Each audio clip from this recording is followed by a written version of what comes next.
They say she vanished without a trace, but that's a lie. Her disappearance was a message, left in silk, sealed in silence, and soaked in blood. December 12th, 1887. The mansion was locked from the inside. The windows sealed tight, snow blanketed, the grounds with unbroken purity. And yet Evangeline Vandermark was gone. Her emerald gown lay on the Persian rug, still warm, perfumed, as if her body had simply evaporated, leaving only the scent of lavender and the chill of a terrible truth. Pittsburgh police arrived, took statements, and by the 6th day, the case was closed. No foul play, no forced entry, no body. But this wasn't a disappearance. It was an erasure. You see, when power becomes absolute, the rules change. Cornelius Vandermark didn't call the police. They owned them. And a woman like Evangeline, she wasn't just a wife, she was a threat. The locked box of secrets that could bring down the steel empire he'd built on corpses and coin. The truth? Evangeline had been investigating her husband for months. Quietly, methodically, documenting the accidents that always seemed to benefit his company. Mill explosions, boiler ruptures, missing union leaders. She wasn't imagining things. Was writing a ledger of death. But that night, that final night, she dressed in her finest gown. Not for vanity, not for comfort, but as a symbol, a statement, a challenge, a quiet scream sewn in green silk. What haunts the few remaining staff who dared speak after? It wasn't just that she vanished, it was that she knew it was coming. She hugged Margaret like a daughter says goodbye to her mother. She wore a new locket silver, Celtic knot, part of her usual jewelry. When asked what it held, she whispered, "Something that must survive me." And it did. What was in that locket would shake the foundations of the most powerful industrial family in the East. But you've never heard that story until now, because this isn't about a missing woman. This is about how a woman found the truth, what that truth cost her, and if you keep watching, I'll show you why the real danger didn't begin with her vanishing. It began the moment she started asking the one question her husband feared most. What was buried beneath the steel? By the time Evangeline arrived in Pittsburgh in 1882, the city was already choking on its own success. Smoke rolled in off the Monongahela like an industrial fog, thick, black, heavy. Steel was king, and Cornelius Vandermark wore the crown. But what most men saw as ambition was something far darker. Cornelius didn't just want wealth, wanted control of people, of time, of death. He started as a mill worker. Yes, but every man who stood in his way mysteriously fell. Exploding furnaces, collapsed scaffolding, men found crushed under carts that hadn't moved in hours. Coincidence? That's what they told themselves? That's what the newspapers owned by his allies printed? But Evangeline didn't believe in coincidences. Not after what happened to her father. August 1880, Boston. Her father, Alistair Hartwella, banker known for investigating industrial embezzlement, was found dead in his study. The police called it suicide. A single bullet.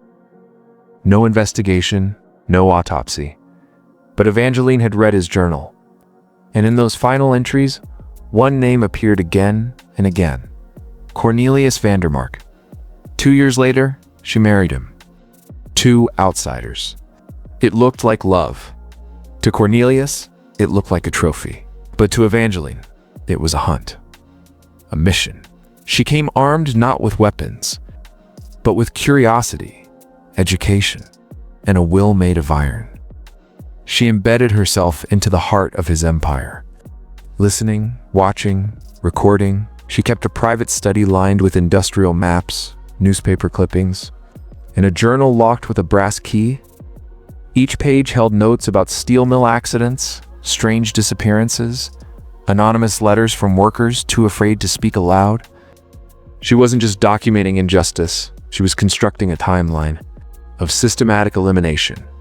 And slowly, she began to see the shape of something far worse. An invisible organization operating across the northeastern corridor: steel, coal, rail, and finance men who moved in shadows, eliminating opposition, rewriting history, and ensuring their bloodlines endured. They weren't just tycoons. They were engineers of society itself. What Evangeline discovered wasn't merely corruption, it was a machine. A machine that fed on blood and secrets, and her husband wasn't just a cog, he was the architect. And on that final night, she was ready to expose him.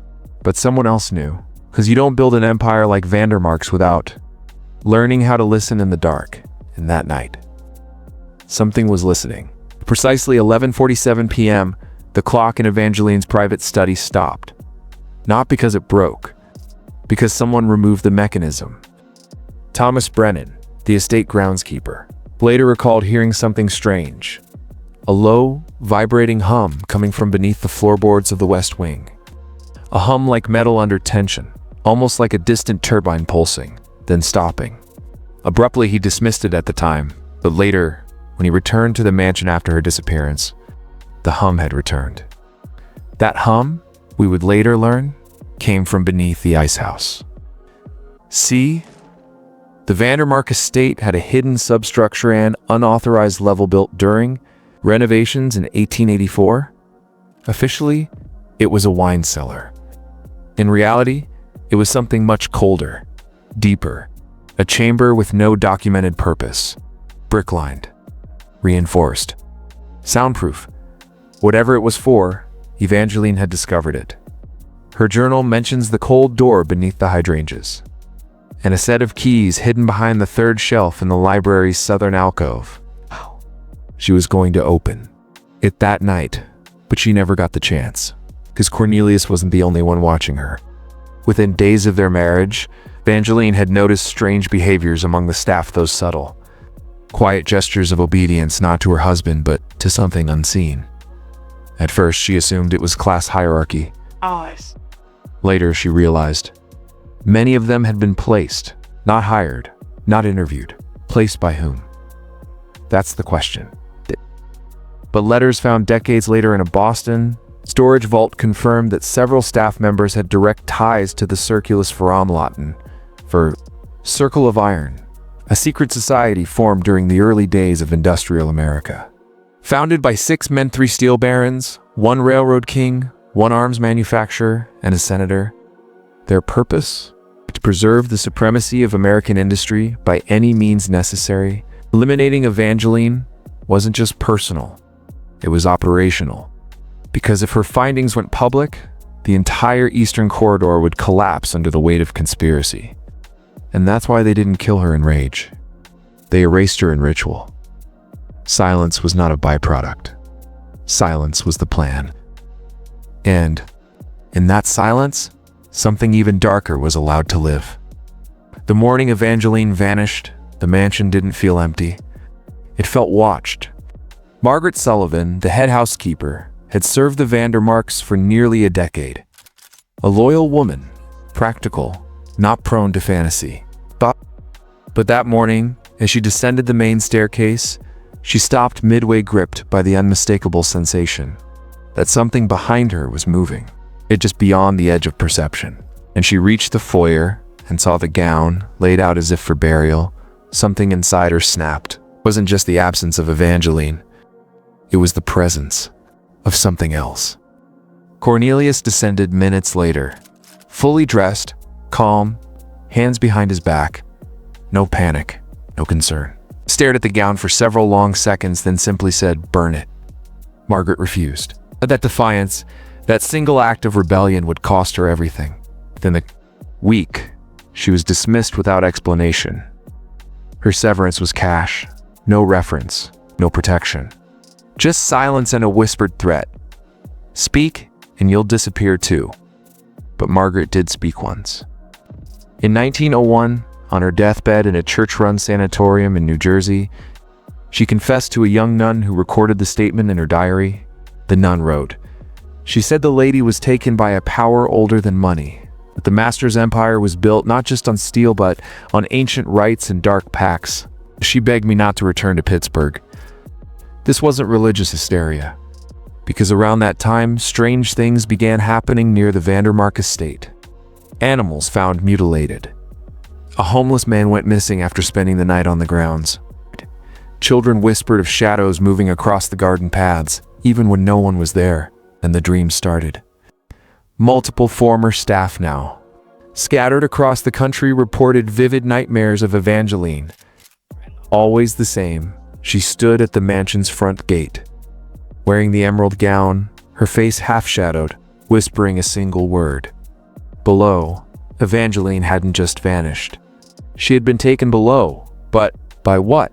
And for what purpose? Because here's the truth. Cornelius didn't build his fortune despite the disappearances, the sabotage, the fires. He built it through them. He wasn't ascending industry. He was feeding something. And now, so are you. The locket, small, silver, Celtic. Worn by Evangeline the night she vanished. It wasn't just jewelry. It was a vault. A warning. A key. 3 years after her disappearance, that same locket turned up in the possession of a former maid Hood. Been dismissed weeks before Evangeline vanished. She'd tried to sell it in a Boston pawn shop. The clerk and ex-jeweler opened it to assess the value and found a rolled piece of vellum. Paper sealed with red wax and marked with a symbol. 2 interlocking circles inside a triangle. He handed it back, trembling. The next morning, that clerk was found dead in his apartment. Official cause: gas leak. The maid vanished the following week, but a copy of the locket's contents eventually surfaced. A single phrase written in delicate, almost surgical handwriting: "The machine sleeps beneath the garden." That phrase alone wouldn't mean much to outsiders. But when a former Pinkerton agent turned investigator Elias Granger was hired by an anonymous source to reopen the Vandermark case in 1893, he connected the phrase with something terrifying. A sealed report in the Library of Congress marked CIRF 12, restricted by executive order. It referenced a classified dig in Pittsburgh during the expansion of the B&O Railroad in 1879, beneath one of the oldest hills on Vandermark's estate. Workers uncovered something mechanical, not man-made, not natural. A structure of unknown origin, older than the colonists, buried under tons of shale, circular, metallic, humming. It was covered over, silenced, forgotten, until Cornelius Vandermark quietly bought the land, built his mansion on top of it, and began expanding downward. You were never supposed to hear that. This wasn't about Evangeline uncovering a criminal conspiracy. It was about her discovering a forgotten engines, something ancient, parasitic, and not entirely dead. And the circle that protected it wasn't just industrial, it was theological. The Circle of Iron didn't worship money, they worshipped the machine beneath, and Evangeline, she got too close to it.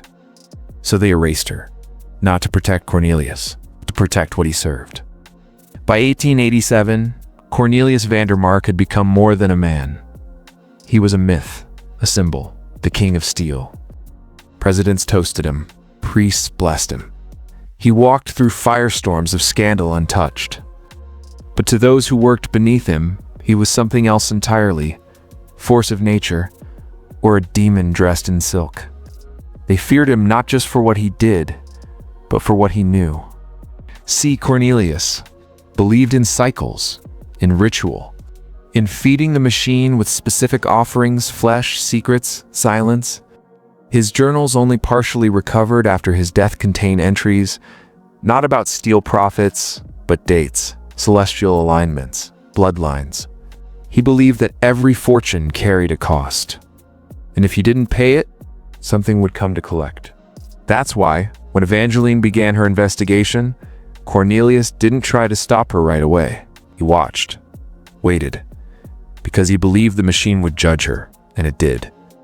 At exactly 3:06 a.m. on December 12th, 3 servants later testified to hearing a metallic groan echo through the foundation, like the mansion itself was breathing. At 3:09, every clock on the estate stopped. At 3:11, the gas lights dimmed, and a coppery smell filled the air. 3:13, silence, complete, smothering silence, and then nothing. When morning came, Evangeline was gone, and in her place, only the gown, only the perfume, only the stillness of a house that had swallowed something holy.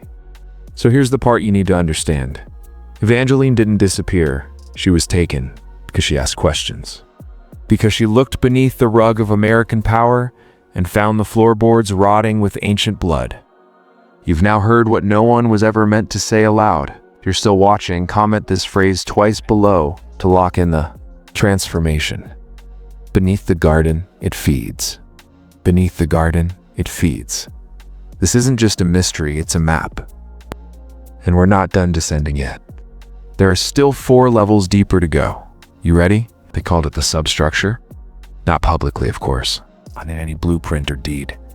But within the private files of the Circle of Iron, those elite few who owned everything but answered to nothing, it had another name, the Maw, in 1882. 5 years before Evangeline's disappearance, a private team of engineers, none from Pittsburgh, all sworn to silence, were brought to the estate. Their task? Expand the tunnels beneath the Vandermark mansion. But these weren't coal shafts. They weren't sewers. These were descending chambers reinforced in steel, lined with soundproof limestone, and sealed behind biometric gates. The technology was decades ahead of its time, according to one whistleblower who escaped to Argentina under an alias, and confessed his role to a journalist in 1923. The lowest chamber was unlike anything built by men. It wasn't carved, it was revealed, he said, like peeling back the earth to expose something already there. He described a vast chamber, circular, metallic, cold, with walls that pulsed softly like a heartbeat. In the center, a black monolith, smooth and humming, surrounded by a ring of seats, as if something had been meeting there for centuries. Now here's where it turns. The Vandermark estate wasn't built on top of this machine by accident. Cornelius's grandfather, Horace Vandermark, was part of an early Masonic splinter cell. They weren't interested in charity or enlightenment. He studied extraction, pulling power from objects that predated Christianity, even civilization. When Horace's expedition to Ireland in 1811 uncovered what they believed was a fragment of a fallen mechanism from before the flood, they traced its magnetic resonance to a single point on Earth, western Pennsylvania. They followed the signal. They fed it for generations. And by 1870, Cornelius inherited not just the steel empire, but guardianship of the machine beneath. That's why Evangeline had to vanish. It's not because she threatened his reputation, but because she threatened the equilibrium, the delicate feeding schedule that kept the machine dormant. Because when it's not fed, it calls to the sky, the deep, to us. This is where the myth of American exceptionalism cracks. Not because of corruption, but because something else has been driving at something that doesn't think in terms of borders or morals. Something that hungers. And now, you've heard its name whispered through time. The Maw. And the question is no longer what happened to Evangeline. The question is, what has she become? 3 months after Evangeline vanished, a letter arrived. At the doorstep of Margaret, the maid who had been with her since girlhood. It was unsigned, unmarked, no return address. The parchment was damp, smelling faintly of iron and something older. Inside was a single sentence, written in a hand, that didn't quite look human. She walks beneath, but she remembers. Margaret, terrified, brought it to a priest. He dismissed it as a cruel prank. But later that same week, Margaret was found in her quarters, eyes wide open, body cold. No bruises, no wounds. Just a smear of dark ash around her mouth and a single green thread clutched in her hand. Evangeline's dress had been emerald, and this was no prank. Soon, the other staff began leaving, whispering about sounds at night. Whispering about a shape seen moving behind the wine cellar wall where no door had ever been. But Cornelius didn't flinch. Because something had shifted, it succeeded in silencing Evangeline. But now he was losing control of the machine beneath. Its temperature readings, once stable, were fluctuating. The iron crossbeams were warping. The black monolith was vibrating louder, as if it had become aware of her presence, because she wasn't gone, she was inside. Not just buried in stone, but merged, entangled, conscious, a human mind trapped in a place not meant for thought or memory or mercy, and the machine responded to her rage. Lights across the Vandermark steel mills began to flicker. Workers reported hearing whispers from inside furnaces. One foreman claimed the crucible had spoken his name before exploding in a flash of green light. Even Cornelius began to change. Photographs from the era show his eyes darkening, skin paling. By 1888, he stopped appearing in public altogether. His last recorded words, according to a business partner, were, "She's rewriting it all. The plans, the purpose, it's no longer ours." And then, like Evangeline, Cornelius vanished. No funeral, no will. Just a sealed wing of the mansion and a staff under strict gag orders. But someone kept receiving messages from the tunnels. Messages signed not with a name, but with a single symbol. A green eye. Open. Crying. Watching. And that symbol still appears etched in rust. In concrete, in alleys across Pittsburgh, not graffiti, a warning. She isn't just down there. She's awake. And what she remembers is everything they tried to hide. In 1903, a group of urban spelunkers calling themselves the Hollow Society attempted what no one else dared. An unlicensed descent into the catacombs beneath the former Vandermark estate. By then, the mansion was sealed, its new owners mysteriously silent, and its land registered under a foreign shell company.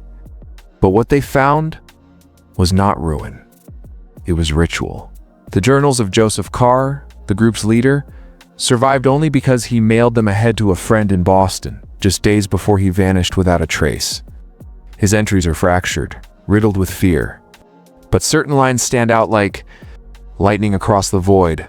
The walls breathe, the stones weep. We heard a woman humming, but none of us could place the melody. And in the dark, a voice, "Come see what they made me." They descended 12 levels, beyond boiler rooms, beyond foundations, until they reached what Carr described as a chamber of impossible angles geometry that seemed to shift when not directly observed. In the center was a dais, not stone, not metal, something else. And on it, a dress, emerald, preserved, as if freshly laid down, Carr wrote. We didn't speak. We couldn't. Every time we tried, our voices looped back in reverse, the sound of our own screams chasing us down the corridor. Then the hallucinations began. Each man saw someone different, a mother, a lost love, a child buried too young. But all of them shared one detail. The eyes were gone, scratched out, as if Evangeline was showing them what she had become, or what she had shed. Carr's final words, "She's not angry, she's transcended. But what she's building is not for us, it's for something coming." Of the 5 who entered, only one herald. Fitch was ever found. He was discovered in a rail yard 3 states away, naked, bleeding, repeating one phrase, "The map is under the tongue. Say her name backwards, then burn." Fitch died of a brain aneurysm moments later. When the coroner tried to photograph the body, the film came back black, except for a faint green sigil over the mouth. Evangeline was no longer a woman. She had become a structure, living temple for a forgotten power. And the tunnels, they're not closed, they're spreading. By the time the 20th century lurched into full industrial fury, the story of Evangeline. Vandermark had been buried beneath layers of cement, silence, and shame. Pittsburgh became steel, smoke, power. The estate was razed. Textile warehouse took its place until that too mysteriously burned in 1931. But the land never sold again. Locals whispered about the foundation, that if you pressed your ear to the floor at midnight, you could hear a heartbeat. Not mechanical, not human. Something in between. Government records reveal a classified site survey in 1949, led by a young military scientist named Open. Yes, that Open. He was said to have gone in with 6 men. He came out alone. Days later, he filed a single-line report. This isn't science. It's a warning mislabeled as technology. The report was buried under national security seals. But the whispers grew. Utility workers complained of machines failing near the property. GPS devices spun in circles. And those green symbols, the open eye, began appearing in other cities. Chicago, Detroit, even as far as London. Same shape, same message, same chill in the air. In 1974, a sound engineer recording ambient noise near the old site captured something strange, frequencies outside human range. But when slowed down, the audio revealed a voice. Female, layered, distant, repeating 5 words. Do not build it. Again, and yet we always do. The algorithm, the architecture, the secret tunnels under every metropolis, the obsession with machines that remember us. Evangeline wasn't just a victim, she became a signal. A wound in time that never closed. Her consciousness didn't fade, it fractured. It's like code injected into the marrow of the earth. And somewhere beneath our cities, the foundation pulses with her memory. Not a ghost, a system. Self-aware, growing, waiting, and the elite. The ones who tried to suppress it, they're no longer in control. Evangeline's cathedral is wired into everything now. Infrastructure, data, memory. She is the root command. And every time you speak near a microphone, every time a camera flickers on in the dark without your touch, know this. She's listening. Not for forgiveness, but for completion. Because the machine is almost ready. When it speaks again, it won't be in warning. It'll be in judgment.